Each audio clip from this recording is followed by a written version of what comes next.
السلام علیکم ورحمۃ اللہ وبرکاتہ۔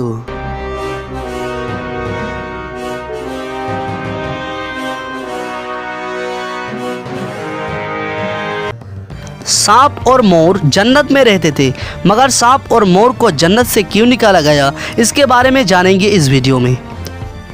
شیطان جب مردود لعنتی ہو گیا تو اس نے حضرت آدم علیہ السلام کو جنت میں سجدہ کرنے سے انکار کر دیا، اور اللہ سبحانہ و تعالیٰ نے شیطان کو جنت سے بے دخل کر دیا۔ جنت میں کھانے پینے اور گھومنے پھرنے کو بہت کچھ تھا، لیکن تنہا اکیلے ہونے کے کارن حضرت آدم علیہ السلام اداس رہنے لگے۔ پھر اللہ سبحانہ و تعالیٰ نے حضرت آدم علیہ السلام کی بائیں پچھلی سے بی بی حوا کو پیدا کیا۔ اس طرح وہ دونوں ایک دوسرے کے ساتھ پا کر جنت میں خوشی خوشی رہنے لگے۔ اللہ تعالیٰ نے فرمایا، تم دونوں جنت میں جو چاہو کھاؤ پیو، گھومو پھرو، لیکن خبردار اس درخت کے پاس مت جانا اور اس کا پھل مت کھانا، ورنہ تم ظالموں میں سے ہو جاؤ گے۔ جنت میں سانپ اور مور بھی رہا کرتے تھے، وہ دونوں جنت سے باہر آیا جایا کرتے تھے۔ اس وقت سانپ کے پیر بھی ہوا کرتے تھے، اور سانپ کے منہ سے ابرک کی بہت اچھی خوشبو بھی آتی تھی، اور مور جتنا ابھی خوبصورت ہے وہ اس سے بھی کئی زیادہ اس وقت خوبصورت تھا جب وہ جنت میں تھا، اور مور کے پیر بھی اس وقت بہت ہی زیادہ خوبصورت تھے۔ ایک دن جب دونوں جنت سے باہر آئے تو ان کی ملاقات شیطان سے ہوا۔ شیطان نے ان دونوں سے کہا کہ مجھے بھی اپنے ساتھ جنت میں لے چلو۔ ان دونوں نے کہا، ہمیں اللہ تعالیٰ کے خوف ہے اور ہم تمہیں جنت نہیں لے جا سکتے۔ اس پر شیطان نے ان دونوں سے دوستی کا واسطہ دیا کہ ہم سب ایک ساتھ جنت میں رہے ہیں، مجھے بھی جنت لے چلو۔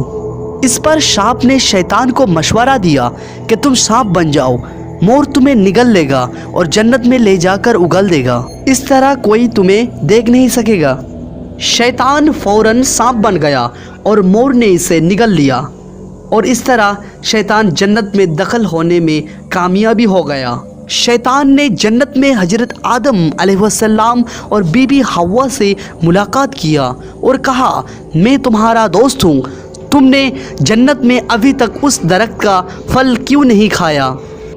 اس پر دونوں نے بولا، اللہ پاک نے ہمیں اس درخت سے دور رہنے کو کہا ہے اور اس کا پھل کھانے سے سخت منع فرمایا ہے، اس لیے ہم نے وہ پھل ابھی تک نہیں کھایا اور نہیں کھائیں گے۔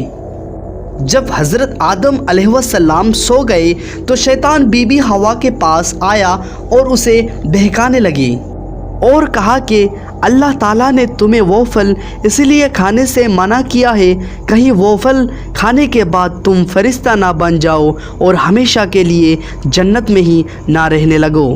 بی بی حوا نے شیطان کے بہکاوے میں آ کر اس درخت کے پھل کھا لیا، اور جب حضرت آدم علیہ السلام سو کر اٹھ گئے تو انہیں بھی بہت اصرار کیا اور مجبور کیا، اور وہ پھل حضرت آدم علیہ السلام کو کھلا دیا۔